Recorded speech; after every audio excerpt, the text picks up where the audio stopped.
الحمد لله الحمد لله وحده والصلاة والسلام على من لا نبي بعده أعوذ بالله من الشيطان الرجيم بسم الله الرحمن الرحيم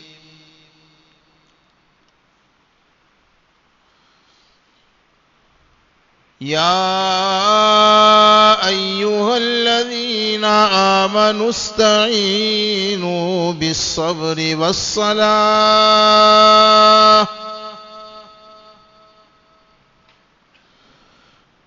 إن الله مع الصابرين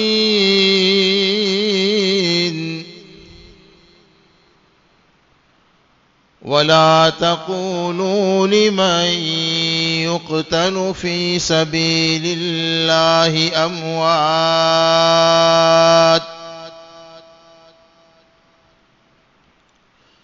بل أحياء ولكن لا تشعرون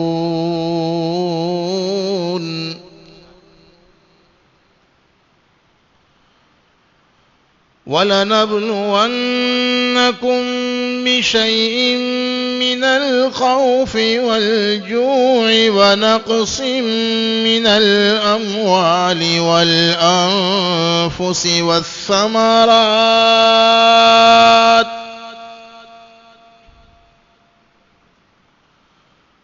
وبشر الصابرين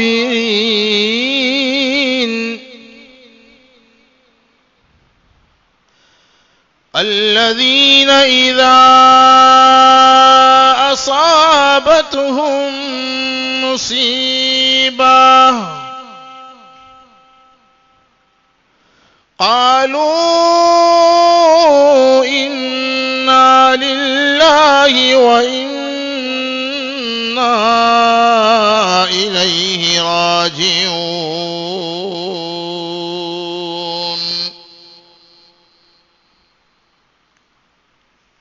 أولئك عليهم صلوات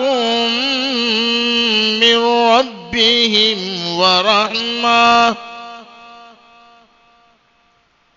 وأولئك هم المهتدون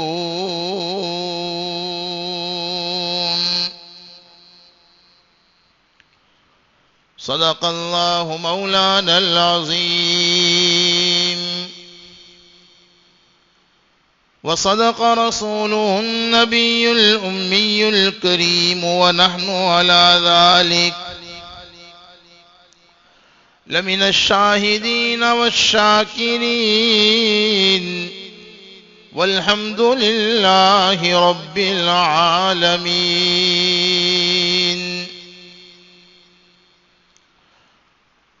محرم الحرام اسلامی سال کا پہلا مہینہ ہے۔ اس کو محرم کیوں کہتے ہیں؟ اس کی حرمت کی وجہ سے، چونکہ یہ مہینہ بہت ہی احترام والا ہے۔ جو چیز احترام کے لائق ہو اسے محرم کہتے ہیں۔ میں ایک مثال دے دیتا ہوں، قرآن میں موجود ہے۔ محرم کو محرم کیوں کہتے ہیں؟ اس کی حرمت کی وجہ سے، اس کے احترام والا ہونے کی وجہ سے۔ اور جو چیز احترام کے لائق ہو اسے کیا کہتے؟ بولو ذرا، بولو نا۔ آپ بولتے رہیں گے، میں آپ سے بلواؤں گا، آپ میرا ساتھ دیں گے انشاءاللہ، ٹھیک ہے نا؟ جو چیز احترام کے لائق ہو اسے کیا کہتے ہیں؟ محرم۔ یہ لفظ قرآن میں موجود ہے۔ یاد کیجئے سیدنا ابراہیم خلیل اللہ علیہ الصلوۃ والتسلیم کا وہ واقعہ، اللہ رب العزت کے حکم سے جب ابراہیم خلیل اللہ علیہ الصلوۃ والتسلیم اپنے متاع جان و جگر، اپنی بیوی اور اپنے معصوم بچے کو اس وقت کے بیت اللہ کے قریب چھوڑ کر جا رہے ہیں جب وہاں کوئی آبادی بولو نہیں تھی نا. قرآن تو خود ہی کہہ رہا ہے وہ ایک وادی تھی، بنجر وادی، وادی غیر ذی زرع. اس موقع پر حضرت ابراہیم، میں قصہ سنانا نہیں چاہتا، میں یہ لفظ قرآن میں احترام کے قابل جو چیز ہے اسے محرم کہتے ہیں، اور قرآن نے قابل احترام چیز کے لیے یہ لفظ استعمال کیا ہے. بیت اللہ محرم احترام کے قابل چیز ہے کہ نہیں بولو؟ بیت اللہ کے لیے قرآن نے یہ لفظ استعمال کیا. جب سیدنا ابراہیم خلیل اللہ اپنی بیوی اور بچے کو اس ویرانے میں چھوڑ کر جانے لگے، بڑا درد بھرا وہ قصہ ہے. آنکھیں بھر آئی، اور اس موقع پر حضرت ابراہیم علیہ الصلوۃ والتسلیم نے جو ایک دعا مانگی تھی، قرآن پاک میں فرمایا ربنا انی اسکنت من ذریتی بواد غیر ذی زرع عند بیتک المحرم ربنا لیقیموا الصلاة فاجعل افئدة من الناس تهوی الیہم وارزقهم من الثمرات لعلهم یشکرون.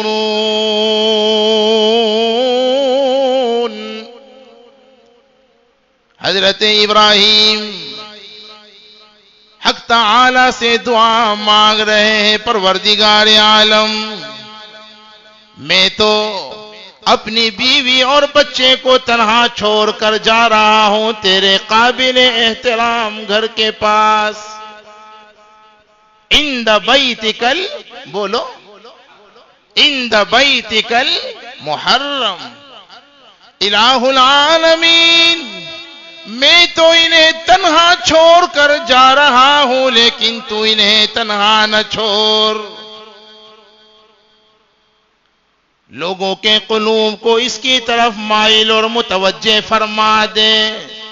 یہ ابراہیم علیہ السلام کی دعا ہی کا تو ثمرہ ہے نا. جو لوگ جا کر آئے وہ دیکھ کر کے آئے ہیں، اللہ سب کو پہنچا ہے. مجھے تو یاد بہت سی چیزیں اللہ کی توفیق سے آ رہی ہے. امام غزالی فرماتے تھے دیکھنی ہو تو 4 چیزیں دیکھو. کتنی چیزیں بولو نا. اللہ نے اگر آنکھوں کی نعمت سے مالا مال کیا ہے، آنکھوں سے تم ساری دنیا دیکھتے ہو، حقیقت یہ ہے کہ آنکھوں سے اگر دیکھنا ہو تو کتنی چیزیں. نمبر 1 بیت اللہ، نمبر 2 روضہ رسول اللہ، نمبر 3 کلام اللہ، نمبر 4 اہل اللہ. یہ دیکھنا ثواب ہے. اور 5ویں چیز کا ہم اضافہ کر دیں، اور حدیث میں ہے، ہماری کیا مجال ہے. نوجوانوں تم سے کہتا ہوں اپنے ماں باپ کو پیار کے ساتھ، محبت کے ساتھ، جو شخص اپنے ماں باپ کو پیار اور محبت کے ساتھ ایک نظر سے دیکھتا ہے، مشکات میں ہمارے آقا تاجدار مدینہ سرکار دو جہاں جناب محمد الرسول اللہ صلی اللہ علیہ وسلم کا ارشاد گرامی ہے، اللہ تبارک و تعالی اس اولاد کو جو نیک ہیں اور اپنے ماں باپ کو محبت سے ایک نظر دیکھتی ہیں، اس اولاد کو اللہ تبارک و تعالی ایک نظر محبت سے دیکھنے پر ایک مقبول حج کا ثواب عطا فرماتے ہیں. اپنے ماں باپ کو پیار سے دیکھو، محبت سے دیکھو، عظمت سے دیکھو، ان کا احترام کرو۔ ایک جملہ سناتا ہوں دمن والوں، خدا کی قسم ہے ماں باپ کے ساتھ کا ہمارا سلوک قرض ہے۔ کیا کہا؟ آپ کو عادت نہیں ہے بولنے کی کیا؟ اب مجھے عادت نہیں ہے خاموش بیان کرنے کی، تب کمپرومائز کرنا پڑے گا نا۔ بھائیوں، ماں باپ کے ساتھ کا ہمارا سلوک قرض ہے، قرض۔ آپ اچھا سلوک کر کے دیکھیے، خدا کی قسم آپ کی یہ اولاد آپ کے بڑھاپے میں 2 قدم بڑھ کر کے آپ سے اچھا سلوک کریں گی، اور خدا نہ کرے ایک گالی اگر ماں باپ کو دی ہوگی تمہاری اولاد 10 گالی دے گی۔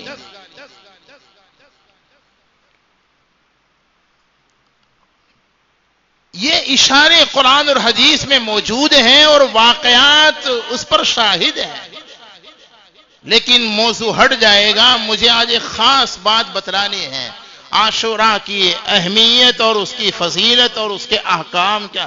میں تو اللہ کی توفیق سے یہ سوچ کر بیٹھا ہوں، پھر ہماری زبانیں اللہ کے اختیار میں ہیں، بس دعا یہ کرے اللہ وہ باتیں زبان پر لا دے جو ہم سب کے لیے نافع ہو۔ زور زور سے کہو آمین۔ قابل احترام چیز کو کیا کہتے ہیں بولو؟ محرم۔ تو محرم چونکہ احترام کے قابل مہینہ ہے، یہ احترام والا مہینہ، یہ انعام والا مہینہ ہے، اور مشکات کی شرح میں لکھا ہے محرم کی حرمت کی ایک وجہ، حالانکہ قرآن پاک میں جن 4 مہینوں کو قابل احترام فرمایا ان عدت الشہور عند اللہ 12 شہرا فی کتاب اللہ یوم خلق السماوات والارض منها 4 حرم، زمین و آسمان سے پہلے، رمضان کی فضیلت سے پہلے، اس کی عظمت کے نازل ہونے سے پہلے ہی جن 4 مہینوں کا اللہ نے فضیلت والا بنا دیا تھا، منها 4 حرم، ان میں محرم، ذی القعدہ، ذی الحجہ اور رجب، حدیث میں اس کی تشریح موجود ہے۔ لیکن بعض علماء نے محرم کی فضیلت کی ایک وجہ یہ بیان فرمائی کہ اس میں عاشوراء ہے۔ کیا ہے بولو؟ اور بعض علماء کہتے ہیں یہ اصل میں عاشانورا تھا، عاشوراء فاعولہ کے وزن پر۔ اب یہ علمی بات تو کرنی نہیں ہے، ایک دم سیدھے سادے انداز میں ہمیں اپنے بزرگوں نے یہی بتلایا۔ سیدھے سادے انداز میں کوئی عمل کی بات کی جائے، اصلاح کی بات کی جائے، لوگوں کو نیکی کی طرف، اللہ کی طرف مائل کیا جائے، یہ مقصد ہوتا ہے بیان کا۔ عاشوراء کہتے ہیں 10 محرم کو، محرم کی 10ویں تاریخ کو۔ 10 محرم شروع ہو گئی نا، اسلام میں رات پہلے ہے دن، ہاں آئندہ کل عاشوراء نہیں بلکہ عاشوراء شروع ہو گیا، عاشوراء کی رات ہے یہ۔ اس کی 2 حیثیتیں ہیں، عاشوراء کی کتنی حیثیتیں ہیں بولو؟ نمبر 1 تو اس کی تاریخی حیثیت ہے، اور ایک اس کی دینی حیثیت ہے۔ تاریخی حیثیت اور ایک شرعی حیثیت۔ عاشوراء کی اہمیت تاریخی اعتبار سے تو ثابت ہے ہی، دینی اور شرعی اعتبار سے بھی اس کی اہمیت ثابت ہے۔ انشاءاللہ کوشش کروں گا بتلانے کی۔ سب سے پہلے تاریخی اعتبار سے اس کی کیا حیثیت ہے؟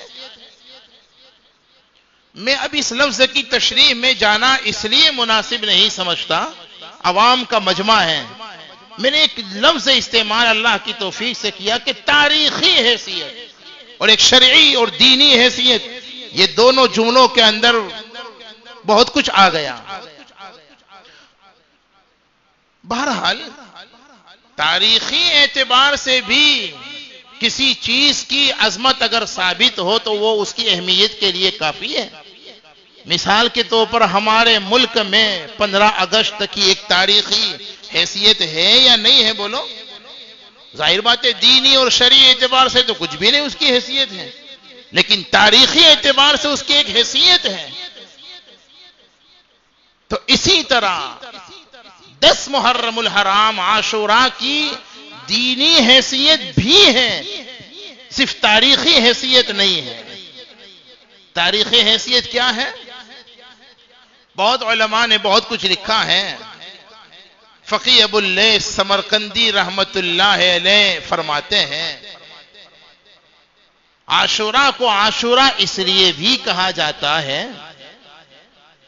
کہ اس مبارک دن میں اللہ رب العزت نے 10 بڑے بڑے نبیوں پر 10 بڑے بڑے انعامات نازل فرمائے، اس لیے اسے عاشوراء کہتے ہیں.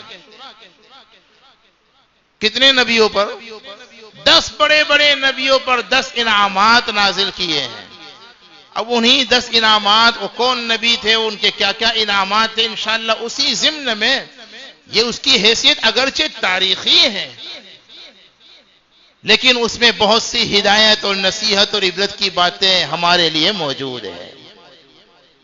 سننا چاہوں گے انشاءاللہ؟ سب سننا چاہوں گے؟ اچھا صرف سننا چاہوں گے یا عمل بھی کروں گے انشاءاللہ؟ کون کرے گا؟ اللہ سب کے ارادوں کو قبول فرما لے، آمین. 10 بڑے بڑے نبیوں پر اللہ نے یہ جو عاشوراء ہے نا آئندہ کل اور جو شروع ہو چکا، نمبر 1 سب سے پہلے سیدنا آدم علی نبینا وعلیہ الصلوۃ والتسلیم، ابو البشر، سارے انسانوں کے ابا. ایک چوک ہو گئی تھی ان سے. یہاں ایک بات میں بتلاتا ہوا آگے چلوں.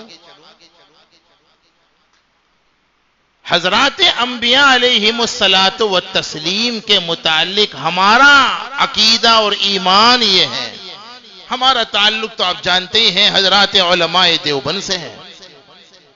ہمارا ایمان اور عقیدہ یہ ہے کہ حضرات انبیاء علیہم الصلاۃ والتسلیم نبوت سے پہلے بھی نبوت کے بعد بھی تمام گناہوں سے معصوم اور پاک ہوتے ہیں.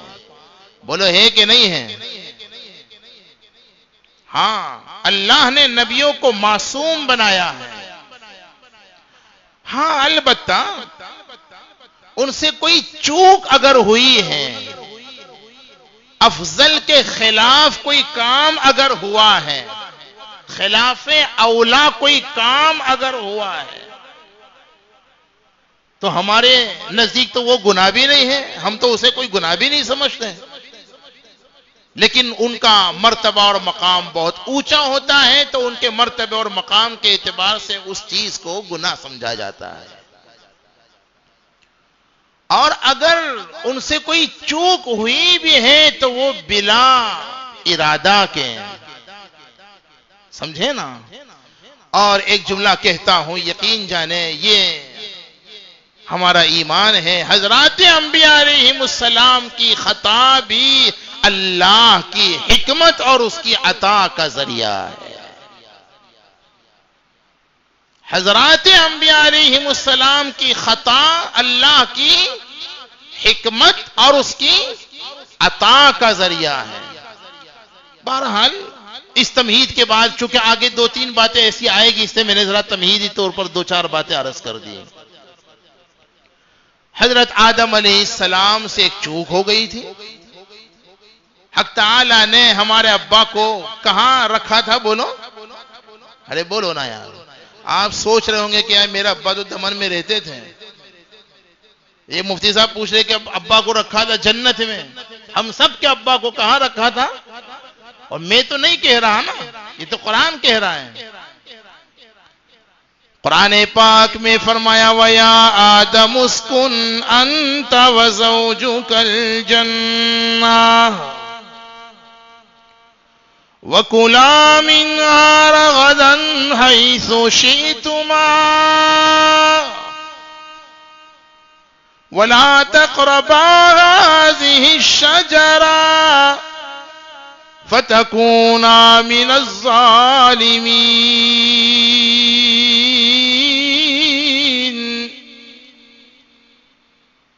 سیدنا آدم علی نبینا علیہ الصلوۃ والتسلیم کو حق تعالی نے جنت میں رکھا.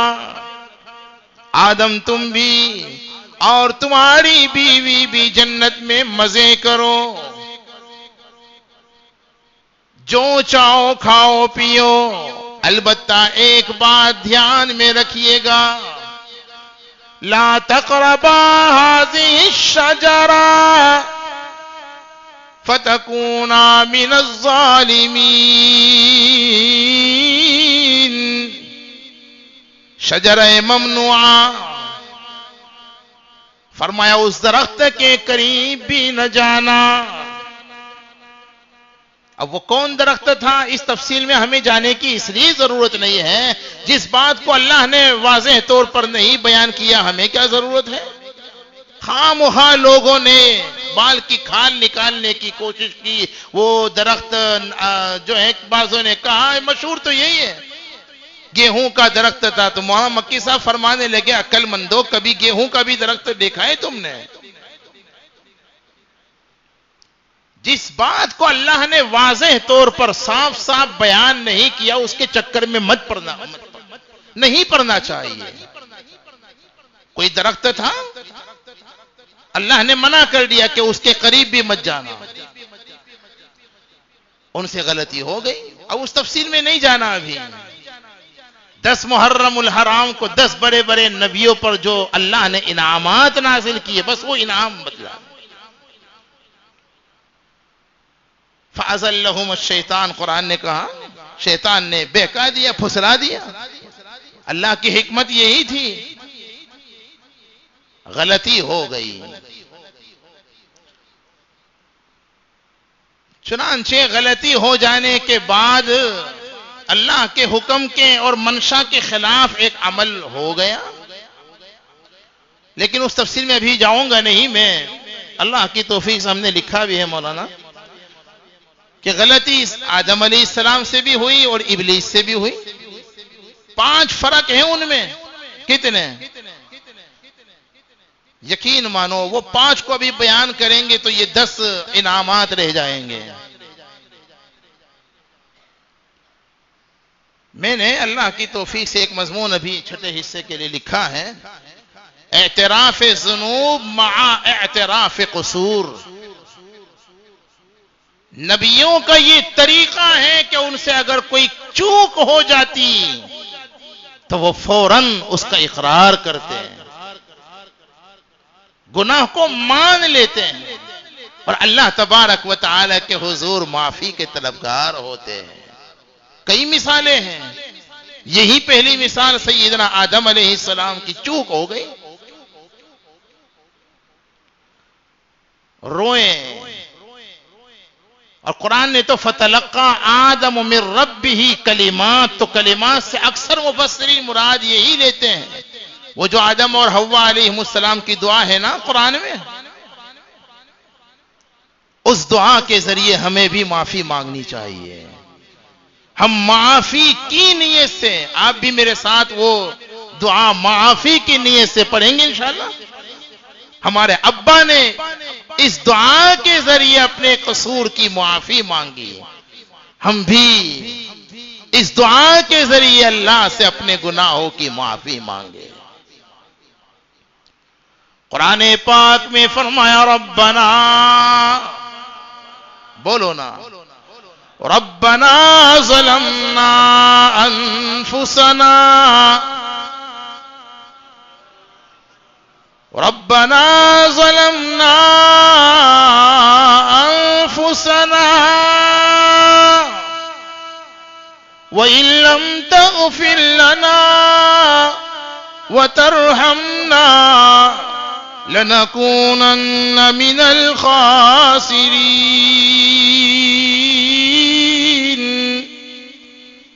ربنا الہ العالمین ظلمنا انفسنا، تیرے حکم کو توڑ کر ہم نے اپنے آپ پر ظلم کیا. وَإِن لَّمْ تَغْفِرْ لَنَا وَتَرْحَمْنَا لَنَكُونَنَّ من الخاسرین. معافی طلب کرتے ہیں، معاف فرما دے، رحم فرما دے. اگر تو نے ہمیں معاف نہ کیا تو ہم خسارہ پانے والوں میں سے ہو جائیں گے. ہمارے ابا کی یہ دعا ہے. حسن بصری رحمت اللہ علیہ اکثر جب کوئی توبہ کرنے کے لیے آتا اس دعا کی تلقین کرتے تھے. اس دعا کے ذریعے اللہ سے توبہ کرو. بعض علماء فرماتے ہیں پتہ ہے آدم علیہ السلام اس ایک غلطی کی وجہ سے کتنا روئے؟ بعض علماء فرماتے 40 سال تک روئے. 40 سال تک گناہ کرنے کے بعد ہم ایک مرتبہ بھی نہیں روتے. اللہ کو رونا پسند ہے.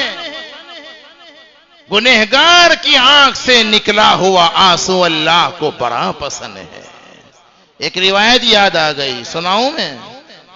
ہاں جی، ایسے نہیں سناؤں گا، ارادہ کرو انشاءاللہ آج روئیں گے. اور کس کے سامنے؟ لوگوں، جب ہم راتوں کی تنہائیوں میں رب کے سامنے روتے تھے تو ہمارا رب دن کے اجالوں میں سب کے سامنے ہمیں ہنساتا تھا. اور جب سے ہم نے رب کے سامنے رونا چھوڑ دیا، دیکھو ان ظالموں کے سامنے رونا پڑ رہا ہے نا، جنہیں پیشاب پخانہ کرنا نہیں آتا، جنہیں گھر چلانا نہیں آتا، وہ ہمارا ملک چلا رہے، رلا رہے. اللہ کے سامنے رونے کا مزاج آج ایک ارادہ یہ کرو، راتوں کی تنہائیوں میں اٹھو. اللہ والوں کی جو صفات قرآن نے، جنتیوں کی جو صفات، متقیوں کی جو صفات قرآن نے جو بیان کی ہے، کیا کیا بیان کیا جائے؟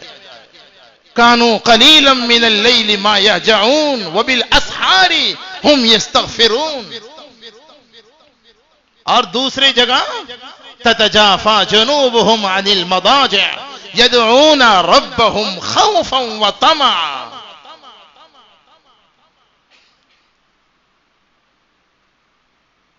دنیا آرام سے، دنیا والے آرام سے راتوں میں اس لیے سوتے ہیں کہ اس وقت اللہ والے اللہ کے سامنے روتے ہیں. حدیث میں آتا ہے 2 قطرے اللہ کو بڑے پسند ہیں. ترمذی کی روایت. نمبر 1، گنہگار کی آنکھ سے نکلنے والا اشک ندامت، اور شہید کے جسم سے نکلنے والا خون کا قطرہ. جو روایت مجھے یاد آئی تھی نا ایک دوسری، غالباً روح المعانی میں سورہ قدر کی تفسیر کے تحت میں یہ حدیث قدسی نقل کی ہے کہ راتوں کی تنہائیوں میں اٹھ کر جو اللہ والے اللہ اللہ کرتے ہیں، الا اللہ کی جو ضربے لگاتے ہیں، لا الہ الا اللہ، لا الہ الا اللہ، جو الا اللہ کی جو ضربے لگاتے ہیں، یہ تو اللہ کے محبوب ہے ہی. ان کی الا اللہ کی ضربے لگانا تو اللہ کو پسند ہے ہی. لیکن حدیث قدسی ہے، حدیث میں ہے ہمارا رب فرماتا ہے مجھے راتوں میں اللہ اللہ کرنے والوں کی الا اللہ سے اور ان کی آواز سے زیادہ وہ گنہگار جو تنہائیوں میں میرے سامنے آہیں بھرتے ہیں اور روتے ہیں، مجھے اللہ والوں کی ذکر کی آواز سے زیادہ ان کے آہیں بھرنا زیادہ پسند ہے. ایک آنسو، اشک ندامت، افسوس اور شرمندہ ہونے، اپنے رب کے حضور اپنے گناہوں کا اظہار اور اقرار کرتے ہوئے شرمندگی کے ساتھ جو بندہ روتا ہے حدیث میں آتا ہے جیسے شہید کے جسم سے نکلنے والا خون کا قطرہ زمین پر گرنے سے پہلے اللہ اس کی مغفرت کر دیتے ہیں، گنہگار کی آنکھ سے نکلنے والا آنسو زمین پر گرنے سے پہلے اس کی مغفرت کر دی جاتی ہے۔ یقین مانو۔ خواجہ عزیز الحسن مجذوب کیا کہہ گئے؟ فرمایا دولتیں مل گئی ہیں آہوں کی، کیا کہا؟ یہ دولتیں ہیں اللہ کے سامنے تنہائیوں میں آہیں بھرنا۔ اللہ تبارک و تعالی نے گنہگاروں کو بلایا، گنہگاروں کو سمجھایا اور گنہگاروں کو تسلی دی، گنہگاروں کو اطمینان دلایا۔ اپنی بات نہیں، قرآن ہے۔ قرآن پاک میں فرمایا قل یا عبادی الذین اسرفوا علی انفسہم لا تقنطوا من رحمت اللہ ان اللہ یغفر الذنوب جميعا انہ هو الغفور الرحیم۔ محبوبم صلی اللہ ہو، پیار سے بولو نیا محبوبم، وہ پیچھے والے نہیں بول رہے، میں آگے نہیں بڑھوں گا۔ محبوبم، ذرا زور سے بولو نا یار، تکلیف تو نہیں ہے نا۔ صلی اللہ علیہ وسلم بتلا دیجئے، اعلان کر دیجئے، اعلان تو تیرا ہے، بیان میرا ہے۔ قل یا عبادی، میرے ان بندوں کو بتلا دیجئے میرے محبوب صلی اللہ ہو جو بہت گناہ کر چکے، قدم قدم پر گناہ کر چکے، اب تک کی ساری زندگی گناہوں میں گزار دی، انہیں بھی مایوس ہونے کی ضرورت نہیں، وہ گھبرائے نہیں، اپنے گناہوں کے باوجود مایوس نہ ہو جائے۔ شیطان تو انہیں مایوس کرنا چاہتا ہے، لیکن رب العالمین انہیں امید دلاتا ہے۔ لا تقنطوا من رحمت اللہ، اللہ کی رحمت سے مایوس نہ ہو جاؤ، اللہ کے دربار میں آؤ تو صحیح، طلب کا دامن پھیلاؤ تو صحیح، میرے لطف و کرم کو آزماؤ تو صحیح، ندامت کا ایک آنسو بہاؤ تو صحیح، میری رحمت کی قسم تمہارے آنے میں دیر ہو سکتی ہے، میرے راضی ہونے میں دیر۔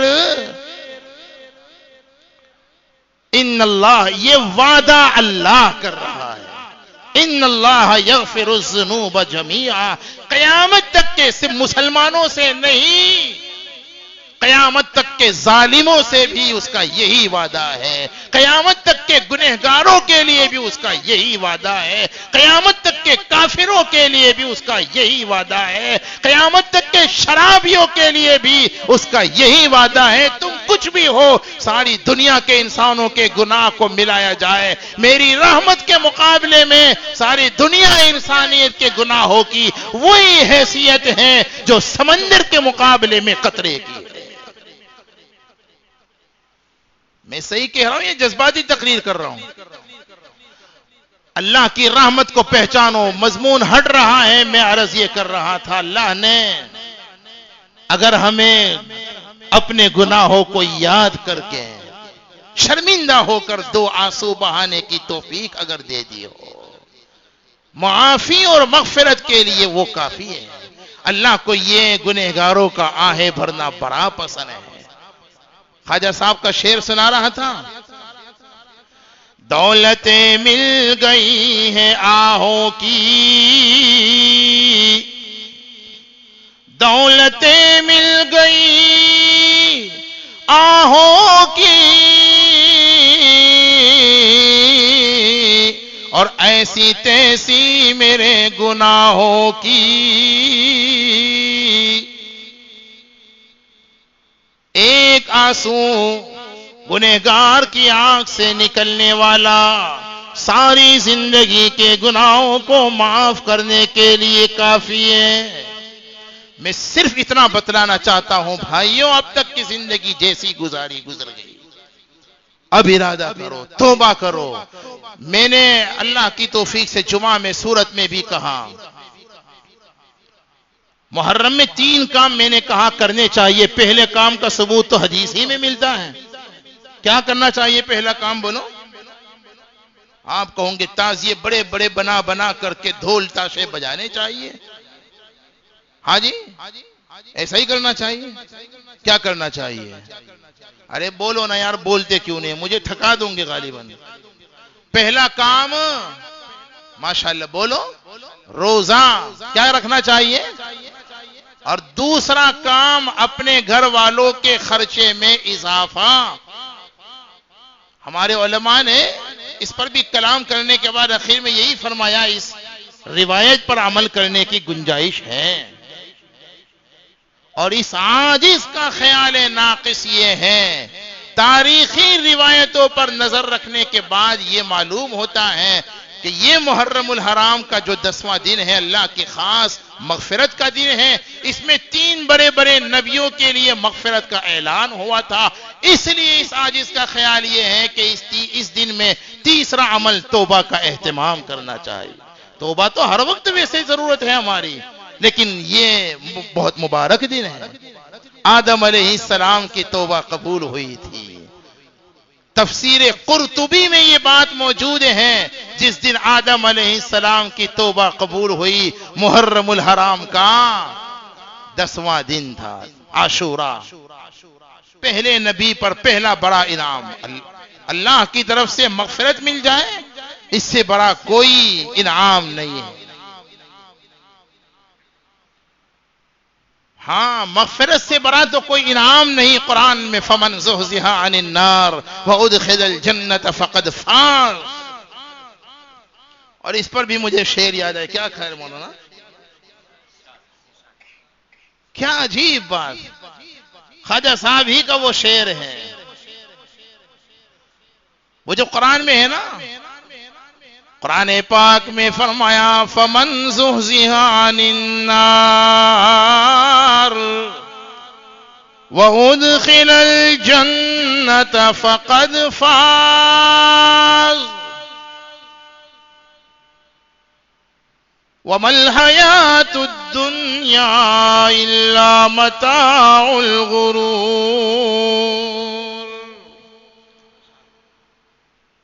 حق تعالی قیامت کے دن اگر کسی کو اپنے عذاب سے نجات عطا فرما دے، قیامت کے دن کسی کی مغفرت کا اعلان فرما دے، قرآن نے کہا فقد فاز، وہ سب سے بڑا کامیاب ہوگا۔ تو خواجہ عزیز الحسن نے اس کا ترجمہ یوں کیا، دار فانی کی سجاوت پہ نہ جا، دار فانی ہے، یہ فنا کا گھر ہے، مچھر کا پر ہے، دھوکے کا گھر ہے نا۔ وَمَا الْحَيَاةُ الدُّنْيَا إِلَّا، دار فانی کی سجاوت پہ نہ جا، نیکیوں سے اپنا اصلی گھر بسا۔ ہم نے اپنے گھروں کو بسائے رکھا ہے۔ جو لوگ این آر آئی ہیں، لندن میں رہنے والے، یہاں جن کا فلیٹ ہے، جن کا مکان ہے، کوئی رہتا نہیں، پھر بھی بولو نا یار، بسایا ہوا ہے یا نہیں ہے؟ اور وہاں کا جو اصلی گھر ہے، جو ہمارے ابا کا گھر ہے، جہاں سے ہم آئے ہیں، کہاں سے آئے ہیں؟ ارے بولو نا یار، کہاں سے آئے؟ ہم تو اوریجنل وہاں کے، ہم تو رہواسی ہیں۔ ابا کا گھر کہاں تھا بولو؟ یہ تو قرآن میں ہے نا؟ حضرت مولانا شبیر احمد عثمانی، مولانا 10 انعام تو بیان نہیں ہو پائیں گے لیکن سنتے رہیے بس۔ علامہ شبیر احمد عثمانی رحمت اللہ علیہ فرماتے تھے ہر مومن کے 3 وطن ہیں۔ کتنے وطن؟ بولو یاد رکھو گے کہ بھول جاؤں گے؟ کتنے وطن ہیں؟ نمبر 1 وطن عارضی، نمبر یہ نہیں ہے فقہا کی جو اصطلاح ہے اس سے ہٹ کر، وطن عارضی تو آپ کا وطن دمن ہے، میرا وطن برودا ہے۔ نمبر 2 وطن ایمانی، ہر مومن کا ایمانی وطن کیا ہے؟ مدینۃ المنورہ، زادہ اللہ شرفا و کرامہ، ہے نا؟ ہمارا ایمانی وطن وہاں ہے۔ ایمان والوں کو وہاں جا کر جو سکون ملتا ہے وہ تو کہیں نہیں ملتا۔ اللہ سب کو لے جائے۔ تو ہمارا وطن عارضی تو جہاں ہم پیدا ہوئے، جہاں رہ رہے ہیں، اور وطن ایمانی مدینۃ المنورہ، اور وطن اصلی جنت ہے انشاءاللہ، ہے نا؟ وطن اصلی مولانا سلیمان صاحب جہانگیر رحمت اللہ علیہ فرماتے تھے جنت سے آئے ہیں اور جنت جائیں گے، لیکن اکیلے نہیں جائیں گے انشاءاللہ، محنت کر کے سب کو۔ اکیلے کیوں جانا بھائی؟ آپ گارڈن میں اکیلے جاتے ہو؟ ارے بولو نا یار۔ آئیے، یہ جو سمندر کا آپ کا کنارہ ہے، یہ بیچ پر آپ اکیلے چلے جاتے ہو؟ بیوی کو، بچوں کو، دوستوں کو لے کر جاتے ہو نہیں جاتے ہو؟ جنت کوئی ایسی چیز ہے وہاں اکیلے چلے جائے؟ خوب محنت کرو، خوب فکر کرو، خوب دعاؤں کا اہتمام کرو، اپنے بیوی بچوں کے پیچھے محنت کرو، اپنے گھر والوں، اس کا حکم قرآن میں ہے، قُوْ أَنفُسَكُمْ وَأَهْلِيكُمْ نَارًا۔ بہرحال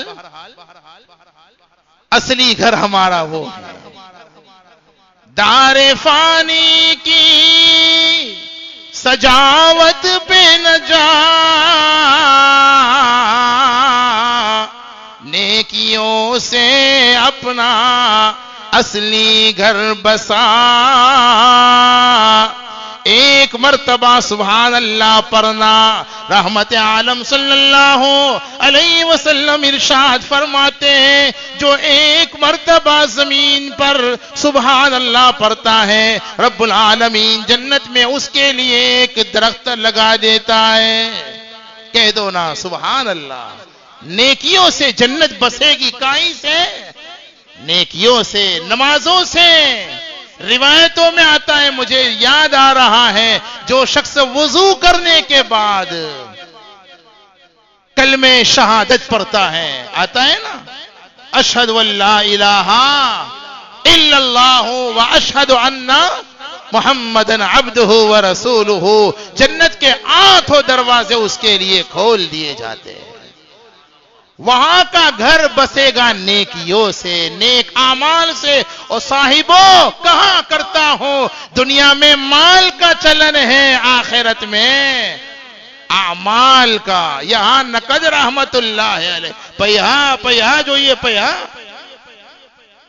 ہے نا، یہاں مال کا چلن ہے، یہاں مال والا عزت دار ہے نا، جس کے آنگن میں امیری کا شجر لگتا ہے۔ کیا کہا ہے نا؟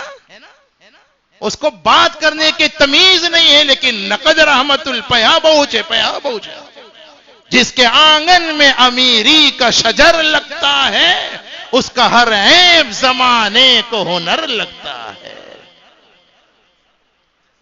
یہ ہو رہا ہے کہ نہیں ہو رہا ہے؟ جی، دار فانی کی سجاوٹ پہ نہ جا، نیکیوں سے اپنا اصلی گھر بسا۔ اللہ کرے یہ سمجھ میں آ جائے، ہمارا اصلی گھر بسے گا نمازوں سے، اصلی گھر بسے گا قرآن کی تلاوتوں سے، اصلی گھر بسے گا رمضان کے روزے رکھنے سے، اصلی گھر بسے گا صدقہ خیرات کرنے سے، اصلی گھر بسے گا اللہ اللہ کرنے سے، اللہ کو منانے سے، گناہوں کو چھوڑنے سے۔ نیکیوں سے اپنا اصلی گھر بسا، پھر وہاں بس چین کی بنسی بجا، انہو قد فاز من نجا۔ بہرحال بھائیو، عرض یہ کر رہا تھا، حضرت آدم علیہ السلام پتہ نہیں کہاں سے چلے تھے۔ آدم علیہ السلام کی توبہ قبول ہوئی، محرم الحرام کا 10واں دن تھا، پہلا انعام۔ نمبر 2، آدم علیہ السلام کے پوتے ہیں حضرت ادریس علیہ السلام، جو آدم علیہ السلام کے بعد دوسرے بڑے نبی ہیں۔ آدم علیہ السلام کے بعد دنیا کے پہلے نبی حضرت ادریس علیہ السلام، ان کے بعد۔ اور میں آپ کو بتلا دوں، یہ جو دنیا میں حساب کا جو علم ہے نا، اللہ نے سب سے پہلے بطور معجزہ کے یہ علم ادریس علیہ السلام کو عطا فرمایا تھا۔ حساب کا علم سب سے پہلے اللہ کے پیغمبر ادریس علیہ السلام نے ایجاد کیا، اور سب سے پہلے سلے ہوئے کپڑے بھی دنیا میں آپ نے پہنے ہیں۔ آپ سے پہلے لوگ جانوروں کی کھال وغیرہ جسم پر لپیٹ، یہ ساری باتیں میں اپنی طرف سے نہیں بیان کر رہا۔ قرآن کو پڑھو، اس کے ترجمہ کو دیکھو، تفسیروں کو دیکھو۔ سورہ مریم میں جہاں سیدنا ادریس کا تذکرہ ہے، وہاں یہ ساری باتیں آپ دیکھ لیجیے۔ وَاذْكُرْ فِي الْكِتَابِ ادریس انہو کان صدیقا نبیا ورفعناہ مکانا علیا۔ حضرت ادریس علیہ السلام کو اللہ نے خاص مرتبہ اور مقام دیا۔ یہاں بہت سو نے بہت سی باتیں بیان کی ہیں، لیکن صحیح اور معتبر بات یہ ہے کہ سیدنا ادریس علیہ السلام کو رفعناہ مکانا علیہ سے کیا مراد؟ 2 باتیں۔ ایک بات تو یہ بیان کی جاتی ہے کہ نبوت کا مقام عطا کیا، اور دوسری بات اللہ نے اپنا خاص قرب عطا کیا۔ آسمانوں پر اٹھائے جانے والی بات میں اتنا زیادہ وزن نہیں ہے، بس علماء کے لیے ذرا سے اتنا اشارہ، علماء مفسرین کی تحقیق کے مطابق۔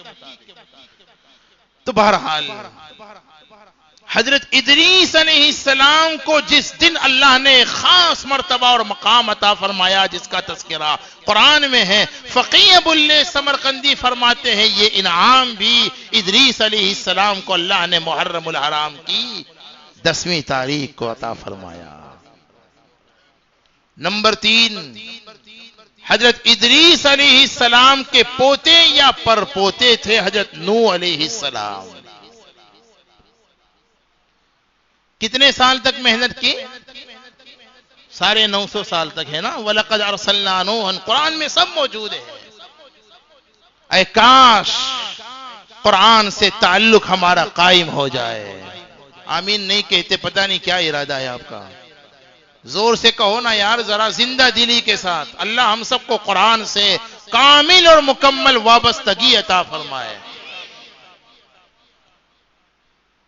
میں کہاں کرتا ہوں بھائیوں، بہت سے ہمارے احباب ماشاءاللہ رمضان میں قرآن پڑھتے ہیں، خوش ہو جاتے ہیں، 10 قرآن پڑھا، 15 قرآن پڑھے۔ میں کہاں کرتا ہوں، ایک ہی پڑھیے لیکن سمجھ کر پڑھیے۔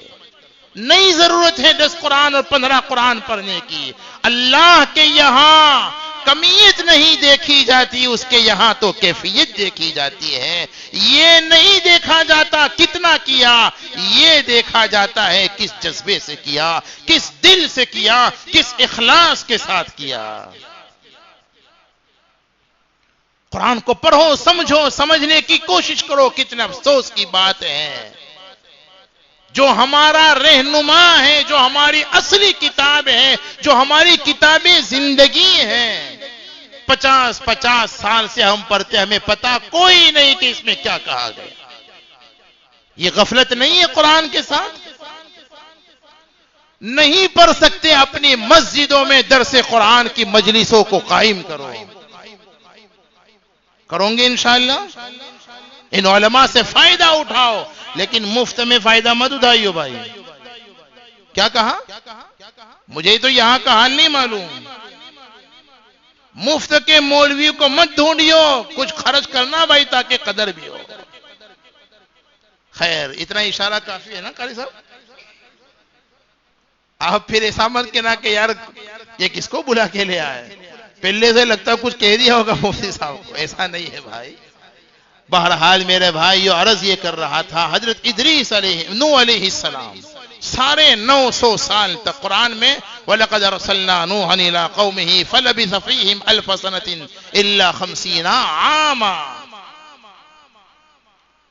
خوب محنت کی لیکن قوم مانی نہیں. 70 سے 80 افراد مسلمان ہوئے تھے بس.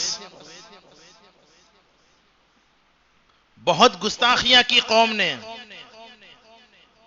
تب جا کر نوح علیہ السلام کو اللہ کی طرف سے جب بتلا دیا گیا کہ اے نوح یہ جتنے ایمان لائے وہ لے آئے، اب ان سے کوئی امید نہیں کی جا سکتی. تب جا کر نوح علیہ السلام نے بددعا کر دی. نبی اللہ کے حکم کے آگے ایک دو باتیں اور آئے گی اس لیے ابھی میں کہہ دیتا ہوں. نبی اللہ کے حکم کے بغیر بددعا بھی نہیں کرتے. حضرت نوح علیہ السلام کو بتلا دیا گیا تھا، تب جا کر انہوں نے کافر اور فاجر قوم کی ہلاکت کے لیے بددعا کر دی.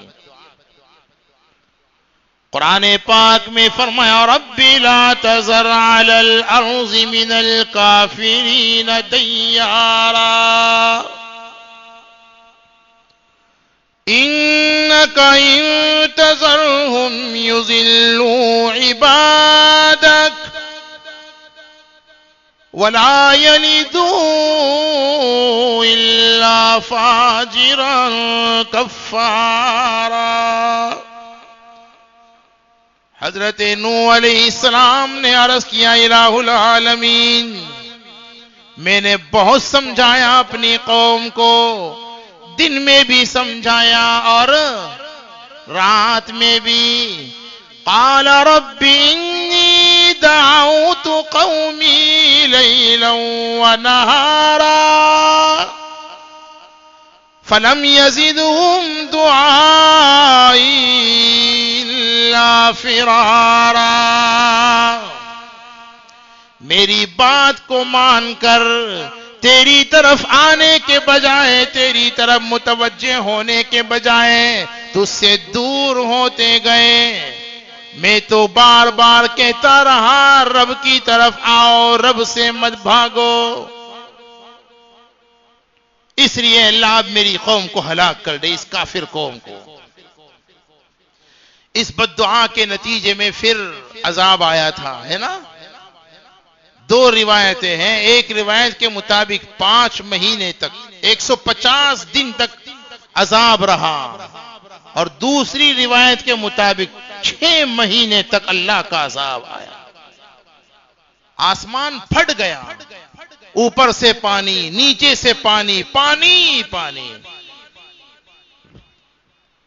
اور دونوں روایتیں ہیں. ایک روایت تو یہ ہے کہ جہاں نوح علیہ السلام کی کافر قوم تھی وہیں پر سیلاب آیا، لیکن دوسری روایت یہ ہے کہ وہ سیلاب عالمی تھا. بہرحال عالمی سیلاب. 6 گھنٹے اگر مسلسل بارش ہو تو کیا حالت ہوتی ہے نا. 6 مہینے تک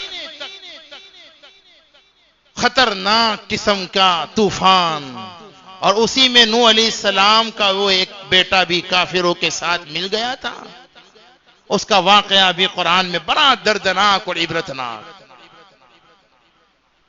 ایمان اگر نہیں تو بھائیو باپ کی بڑی سے بڑی نیکی اور باپ کا بڑے سے بڑا مرتبہ اور مقام بھی ہمیں نجات نہیں دلا سکے گا. ایمان، اپنے ایمان کی حفاظت کی بہت ضرورت ہے.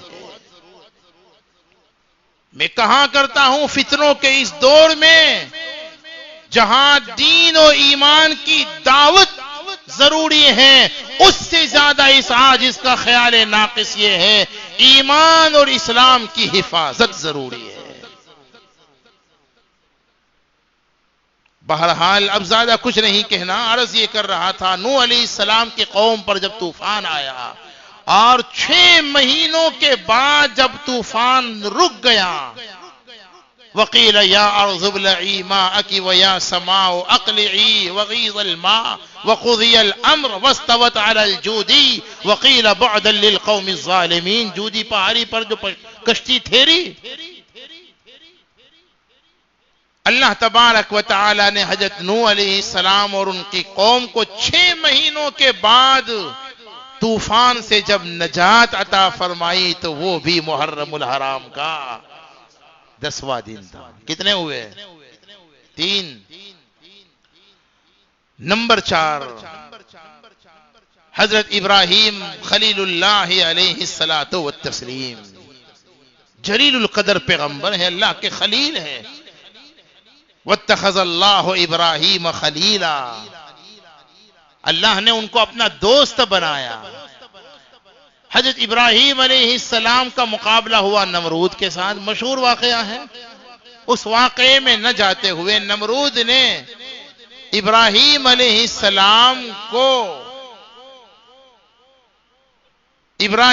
السلام کے مقابلے میں نمرود جب آیا، حضرت ابراہیم علیہ السلام کو نعوذ باللہ ہلاک کرنے کے لیے نمرود نے ایک آگ جلائی، خطرناک قسم کی آگ جلائی اور اس میں ابراہیم علیہ السلام کو ڈال دیا۔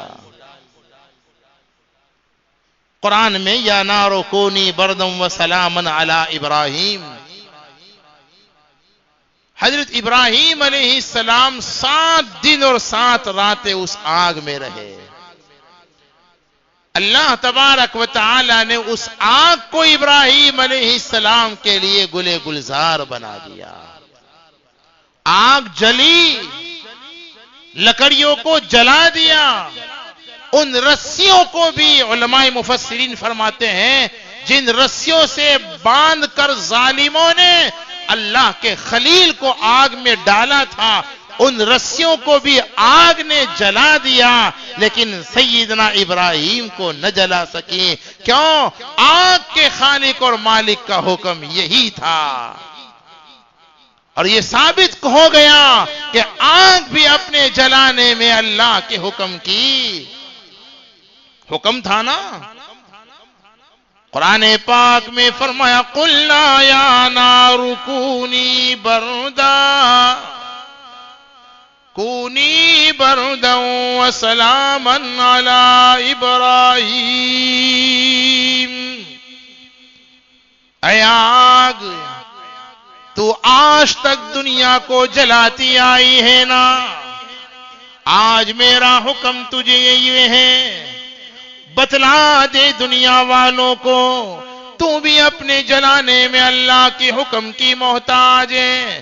آج میں تجھے حکم دیتا ہوں میرے ابراہیم پر تھنی اور سلامتی والی بن جا۔ اللہ نے نار نمرود سے ابراہیم علیہ السلام کو نجات عطا فرمائی 7 دنوں کے بعد۔ محرم الحرام کی 10ویں تاریخ تھی۔ نمبر 5،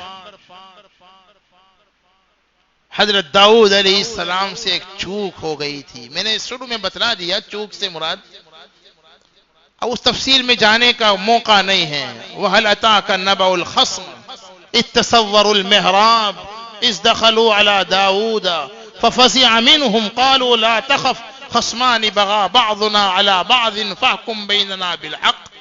اس میں تفصیلی واقعہ یہ موجود ہے، اور تفسیر میں اس کے ضمن میں کئی باتیں علماء نے نقل کی ہیں، لیکن مفتی شفیع صاحب رحمت اللہ علیہ تھانوی کے حوالے سے بہت معتبر واقعہ بیان کیا ہے، میں اس تفصیل میں نہیں جاتا۔ ایک چوک ہو گئی تھی، بہت معمولی سی چوک، فیصلہ کرنے میں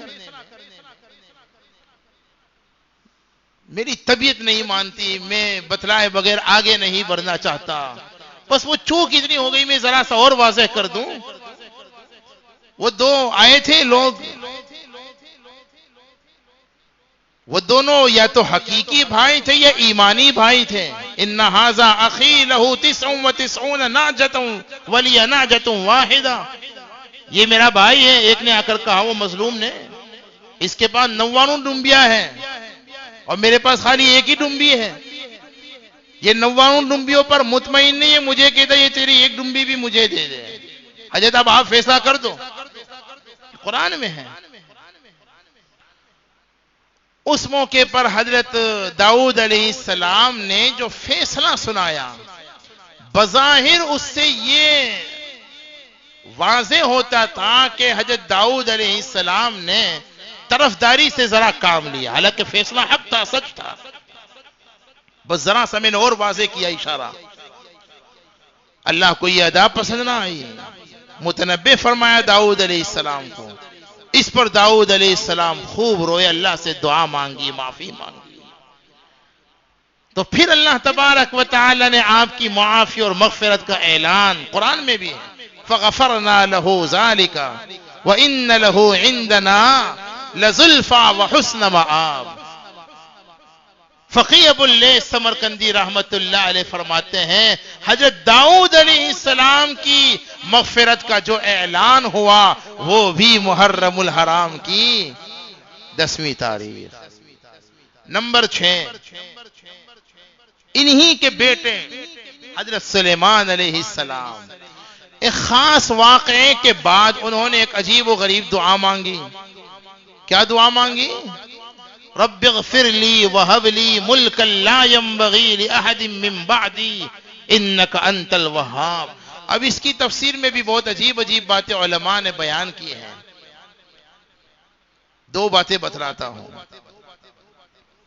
رب اغفر لی وہب لی، مغفرت کو پہلے مانگا، اپنی حاجت کو بعد میں مانگا. دیکھا آپ نے قرآن سے جو واضح ہوتا ہے، اس سے اشارہ یہ ملتا ہے ہمیں بھی چاہیے دعاؤں میں اپنی حاجت اور ضرورت کو بعد میں مانگے، پہلے اللہ سے.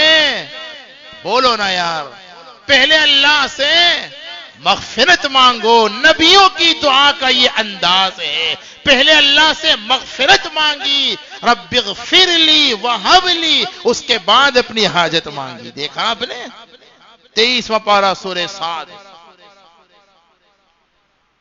اور حضرت حکیم العصر مولانا حکیم اختر صاحب رحمت اللہ علیہ نے یہاں عجیب بات فرمائی. انہوں نے فرمایا کہ سلیمان علیہ السلام نے کیا دعا مانگی؟ اے اللہ مجھے ایسی حکومت ملے، لا ينبغی لأحد من بعدی، ایسی حکومت کسی کو ملی نہ ہو، آئندہ کبھی کسی کو ملے ہی نہیں. اب اس میں بھی علماء مفسرین نے دو باتیں بیان کی. اب ہر دو باتیں بیان کروں گا نا تو 12 بج جائیں گے، مجھے تو پہنچنا ہے گھر. بہرحال حضرت سلیمان علیہ السلام کی اس دعا سے یہ ثابت ہوتا ہے ہم اللہ تبارک و تعالی سے بڑی دعا کر سکتے ہیں. کیسے؟ اے اللہ مجھے دنیا کا سب سے بڑا ولی بنا دے. کہو نا یار، ذرا کہتے رہو نا، اے اللہ مجھے دنیا کا سب سے بڑا ولی بنا دے. اے اللہ مجھے دنیا کا سب سے بڑا متقی بنا دے. اے اللہ مجھے دنیا کا سب سے بہترین باپ بنا دے. اے اللہ مجھے دنیا کا سب سے بہترین بیٹا بنا دے. اے اللہ مجھے دنیا کا سب سے بہترین شوہر بنا دے. اے اللہ مجھے سماج کا سب سے بہترین فرد بنا دے. دھیمے سے یہ بھی مانگ سکتے ہو آپ، آہستہ سے. اے اللہ سب سے بڑا مالدار بنا دے. آہستہ مانگیے ذرا، سمجھے کہ نہیں؟ بہرحال عرض یہ کر رہا تھا، اس دعا سے یہ ثابت ہو اللہ سے بڑی دعا مانگ سکتے ہیں. کیوں؟ کس سے مانگنا ہے؟ کسی فقیر سے مانگنے کا ہے؟ جھوٹے پی ایم سے مانگنے کا ہے؟ کس سے مانگنا ہے؟ جو خزانہ ہے زمین و آسمان کے خزانوں کا مالک ہے. وَلِلَّهِ خَزَائِنُ السَّمَاوَاتِ وَالْأَرْضِ. لہذا مانگیے، اللہ ہی سے مانگیے، اللہ کے غیر سے نہ مانگیے. خدا سے مانگ جو مانگنا ہو اے اکبر، یہی وہ در ہے جہاں آبرو نہیں جاتی. بہرحال میں سمیٹنا چاہتا ہوں، حضرت سلیمان علیہ السلام کو اللہ نے جو بے مثال حکومت عطا کی، ساری دنیا پر ان کی حکومت، جناتوں پر حکومت، ہواؤں پر حکومت ہے نا، یہ بے مثال حکومت فقی ابو اللیث سمرقندی کے مطابق اللہ نے 10 محرم کو عطا فرمائی۔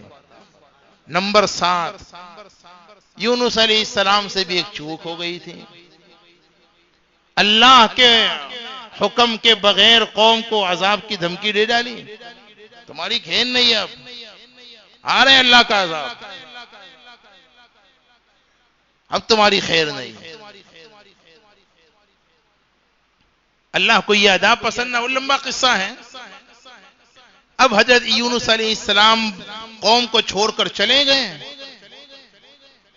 قوم نے عذاب کے جب آثار دیکھیں گر گرا کر دعا مانگی، یہ اسی کی خصوصیت الا قوم یونس، ورنہ عذاب کے آثار دیکھنے کے بعد توبہ کا دروازہ، ہاں وہ جیسے وہ فرعون نے مانگی تھی نا، اس سے کہا تھا الان وقد عصیت قبل، اب تو نہیں۔ بہرحال یونس علیہ السلام کی قوم کی توبہ قبول ہو گئی، اور ادھر یونس علیہ السلام پر پکڑ آ گئی، مچھلی کے پیٹ کو اللہ نے ان کے لیے قید بنا دیا ہے نا، 40 دن تک مچھلی کے پیٹ میں رہنا پڑا، اور قرآن نے تو کہا وَظَنُّونِ إِذْ ذَهَبَ مُغَاضِبًا فَظَنَّ أَن لَّن نَّقْدِرَ عَلَيْهِ فَنَادَىٰ فِي الظُّلُمَاتِ، وہاں اللہ سے یہی اللہ الہ الا انت سبحانک انی کنت من الظالمین، اللہ سارے قیدیوں کی رہائی کے، خصوصاً جو مظلوم ہیں، خزانہ غیب سے اسباب مہیا فرما دے۔ ہمارے علماء فرماتے خدا نخواستہ جو قید میں مبتلا ہو یا جو کسی ناجائز مقدمے میں پھنسا ہوا ہو، وہ لا الہ الا انت سبحانک انی کنت من الظالمین بکثرت پڑھتا رہے، انشاءاللہ اللہ رہائی کے اسباب پیدا فرما دیں گے۔ اور قرآن نے کہا فلولا انہ کان من المسبحین للبث فی بطنہ الی یوم یبعث، قیامت تک اللہ مچھلی کے پیٹ ہی میں رکھتے ہیں اگر یونس علیہ السلام وہاں اللہ کا یہ ذکر نہ کرتے ہیں، یہ قرآن کہتا ہے۔ بہرحال حضرت یونس علیہ السلام کو 40 دنوں کے بعد جب مچھلی کے پیٹ سے نجات ملی، محرم الحرام کا 10واں دن۔ نمبر 8، حضرت موسیٰ کلیم اللہ کا واقعہ تو حدیثوں میں بخاری وغیرہ میں موجود ہیں، فرعون کے ظلم و ستم سے اللہ نے نجات عطا کی تھی۔ یہاں ایک بات وقت تو ہے نہیں لیکن بتلاتا ہوں، بد دعا کی تھی نا، جب اللہ کی طرف سے اشارہ مل گیا کہ اب یہ ڈینجر میں سدھرنے والا ہے نہیں، سمجھیں، تو پھر اللہ سے بد دعا کر دی، ربنا اطمس علی اموالہم واشدد علی قلوبہم فلا یؤمنوا حتی یروا العذاب العلیم، تو قرآن نے تو فوراً بشارت سنا دی، قد اجیبت دعوتکما فاستقیما ولا تتبعان سبیل الذین لا یعلمون۔ یہاں بھی بہت عبرت کی باتیں ہیں لیکن وقت میں تنگی ہے نا، تو ایک بات جو بتلانی ہے مجھے، قرآن نے کہا کہ اے موسیٰ تمہاری اس بد دعا کو ہم نے قبول کر لیا، فرعون ہلاک ہونے ہی والا ہے، لیکن علماء لکھتے ہیں اس بد دعا کا اثر، ابن عباس رضی اللہ عنہ فرماتے ہیں، اسی کی تفسیر میں تقریباً تمام مفسرین نے لکھا ہے، اس بد دعا کا اثر 40 سال کے بعد ظاہر ہوا۔ کتنے سال کے بعد؟ ہم تو سمجھتے کہ امام صاحب نے آج صبح میں قنوت نازلہ پڑھی اور آئندہ کل یہ پوری حکومت تباہ و برباد ہو ہی جانی چاہیے۔ نبی کی دعا مستجاب الدعوات ہوتے ہیں، اس کا اثر اور ظہور کب ہوا بولو؟ آپ اس آیت کی تفسیر دیکھ لیجئے، سورہ یونس میں موجود ہے، قال قد اجیبت دعوتکما فاستقیما، یہاں فاستقیما اس لیے بھی فرمایا تھا۔ بہرحال حضرت موسیٰ علیہ السلام کو اللہ نے فرعون کے ظلم و ستم سے جو نجات عطا فرمائی، محرم الحرام کا 10واں دن تھا۔ نمبر 9، سیدنا عیسیٰ علیہ السلام کو اللہ نے آسمانوں پر اٹھا لیا۔ یہودیوں کا تو یہی خیال تھا کہ ہم نے ان کو مار ڈالا، قرآن نے اس خیال کی تردید کی، وما قتلوہ وما صلبوہ ولکن شبہ لہم، اس میں بھی کئی باتیں علماء نے بیان کی ہیں، شبہ لہم کا کیا مطلب، بہرحال اس کو رکھیے۔ حضرت عیسیٰ علیہ السلام کو جس دن اللہ نے یہودیوں کے چنگل سے بچا کر آسمانوں پر زندہ اٹھا لیا، وہ بھی محرم الحرام کا 10واں دن تھا۔ یہ 9واں انعام 9 نبی پر، نمبر 10، امام الانبیاء والمرسلین، سید الاولین والآخرین، جناب محمد الرسول اللہ، ہمارے آقا کو اللہ نے یوں تو بہت سے انعامات نازل فرمائے، عطا فرمائے، لیکن مغفرت کا جو سرٹیفکیٹ دیا سورہ فتح میں، اِنَّا فَتَحْنَا لَكَ فَتْحًا مُبِينًا لِيَغْفِرَ لَكَ اللَّهُ مَا تَقَدَّمَ مِن ذَنبِكَ وَمَا تَأَخَّرَ وَيُتِمُّ نِعْمَتَهُ عَلَيْكَ وَيَهْدِيَكَ صِرَاطًا مُسْتَقِيمًا وَيَنْصُرَكَ اللَّهُ نَصْرًا عَزِيزًا۔ اب یہاں مغفرت سے کیا مراد ہے اور یہ انعام کیوں نازل ہوا، بہت سی باتیں علماء نے لکھی، وہ تفصیلی باتیں ہیں۔ بہرحال یہ جو مغفرت کا سرٹیفکیٹ آقا کو ملا، فقی ابو اللیث فرماتے ہیں محرم الحرام کی 10ویں تاریخ تھی۔ بس اب آخر میں 2 منٹ ہے اجازت؟ ارے بولو نا یار۔ اللہ تبارک و تعالی نے شہید کربلا سیدنا حسین ابن علی رضی اللہ عنہ کی شہادت کے لیے جس دن کو پسند کیا، وہ بھی محرم الحرام کا 10واں دن۔ بڑا عجیب وہ واقعہ تھا۔ اصل بات یہ تھی کہ حضرت امیر معاویہ رضی اللہ عنہ جو بڑے صحابی کاتب وحی تھے، ایک اجتہادی چوک ان سے آخری عمر میں ہو گئی، اپنے بعد اپنے بیٹے یزید کو خلیفہ نامزد کر دیا۔ اب خلافت اسلامی کا جو خلیفہ ہوتا ہے اس میں 10 شرطیں پائی جانی چاہیے۔ کتنی شرطیں؟ چلو جلدی جلدی سن لیتے ہو، بولتے نہیں ہونا، تکلیف یہاں ہوتی ہے۔ نمبر 1 مسلمان ہونا، نمبر 2 عاقل ہونا، نمبر 3 بالغ ہونا، نمبر 4 مرد ہونا، نمبر 5 صحیح سالم ہونا، نمبر 6 کتاب و سنت کا عالم ہونا، نمبر 7 آزاد ہونا، غلام نہ ہونا، نمبر 8 عادل ہونا، نمبر 9 بہادر ہونا۔ عادل سے مراد کبیرہ گناہ، یہ تو عام تشریح ہے، ورنہ عادل عدول، کبیرہ گناہ سے بچتا ہو اور صغیرہ پر اصرار نہ کرتا ہو، گناہ اگر ہو جائے تو توبہ کا اہتمام، یہ عادل کی تشریح۔ نمبر 9 بہادر ہونا، نمبر 10 قریشی ہونا، آل رسول سے ہونا۔ یہ 10ویں شرط امام ابو حنیفہ رحمت اللہ علیہ کیا ضروری نہیں ہے؟ اس زمانے میں اسلامی حکومت کا جو خلیفہ بنتا نا، اس میں یہ 10 باتیں دیکھی جاتی ہیں۔ اب یزید ان 10 شرطوں پر پورا اترتا نہیں تھا، اس لیے امام عالی مقام سیدنا حسین ابن علی نے مخالفت کی۔ ان کی مخالفت کا جب علم عراق والوں کو ہوا، کوفے والوں کو ہوا، تو وہ بھی کوئی زیادہ مطمئن تھے نہیں، انہوں نے پھر بلایا، حضرت آپ تشریف لائے، ہم بھی نہیں چاہتے کہ یہ یزید خلیفہ بنے ہمارا، آپ تشریف لائے تو ہم آپ کو اپنا خلیفہ بنانے کے لیے تیار ہیں۔ تو حضرت تو نہیں جانا چاہتے تھے، لیکن کئی خطوط اور کئی وفود آئے، تو پھر پہلے آپ نے اپنے چچا زاد بھائی مسلم بن عقیل کو بھیجا تھا نا، انہوں نے جا کر کے کوفے کا جائزہ لیا تو لوگوں نے آنکھیں بچھا دی راہوں میں، کچھ ہی دنوں میں 18,000 کوفی بیعت ہو گئی امام حسین کے ہاتھ پر حضرت مسلم بن عقیل کے پاس۔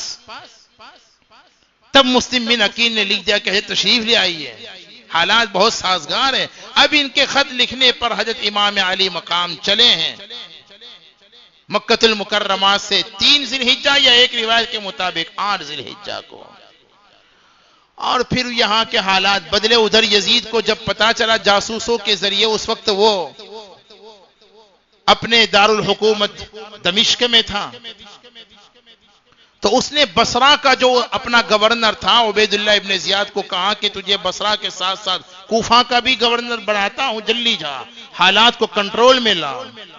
اب اس نے آ کر کے لوگوں کو دھمکیاں دی اور للچایا اور دھمکایا، تو حالات بدل گئے۔ اور پھر وہ حالات پیش آئے کہ جو مسلم بن عقیل کی راہوں میں آنکھیں بچھاتے تھے وہ آنکھیں چرانے لگے اور بالآخر ان کو شہید کر دیا. اور ادھر امام علی مقام کو یہ سب پتہ ہی نہیں تھا, وہ تو روانہ ہو گئے. ذی حشمہ پر جب پہنچے یا ثعلبہ مقام پر, تب جا کر کے ان کو پتا چلا کہ کوفہ کے حالات بدل گئے. تو اب وہ واپس جانا چاہتے تھے, جنگ کے لیے تو آئے نہیں تھے, وہ مقصد بھی نہیں تھا. لیکن بہرحال مسلم بن عقیل کے پھر بچے اور ان کے بھائی وغیرہ کہنے لگے کہ نہیں, اب تو ہم کیسے جائیں گے, اب تو ہم قصاص لے کر کے رہیں گے. پھر وہ قافلہ بڑھتا گیا اور پھر حر بن یزید 1000 کا قافلہ لے کر امام علی مقام کو گرفتار کرنے آیا. اور ابھی یہ لوگ مقام نینوا کے قریب پہنچے ہی تھے جہاں کربلا ہے. عمر ابن سعد 3000 کا لشکر لے کر کے آ گیا. 9 محرم تھی اور پھر وہ ایک رات کی مہلت مانگ لی گئی اور پھر وہ واقعہ پیش آ گیا. امام علی مقام نے انہیں کہا بھی تھا. عمر ابن سعد نے پوچھا کہ بھئی کیوں آئے ہو؟ میں تو بلانے پر آیا, تمہارے بلاوے پر آیا, میں ویسے ہی تھوڑا آیا ہوں. 2-4 اشعار سن لیجئے. مجھے کوفہ والو مسافر نہ سمجھو, میں آیا نہیں ہوں, بلایا گیا ہوں, مہمان بنا کر ستایا گیا ہوں, میں رویا نہیں ہوں, رلایا گیا ہوں. خدا جانے کیسی ہے یہ میزبانی, 72 پیاسوں کا ہے بند پانی, مقدر میں ہے جام کوثر کا پینا, میں پیاسا نہیں ہوں, پلایا گیا ہوں. جھکایا تھا جو سر دربار خدا میں, وہی سر قلم ہو گیا کربلا میں. شہادت کی منزل کو پایا ہے میں نے, مردہ نہیں ہوں, جلایا گیا ہوں. اللہ تبارک و تعالی جو کچھ کہا سنا ان باتوں پر اخلاص کے ساتھ ہم سب کو عمل کرنے کی توفیق عطا فرمائے.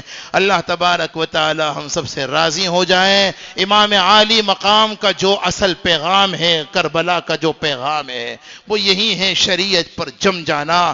حالات کیسے ہی ہو, شریعت کے کسی حکم سے روگردانی نہ کرنا. اللہ یہ جذبہ حسینی ہم سب میں پیدا فرمایا. آمین. وآخر دعوانا ان الحمدللہ رب العالمین.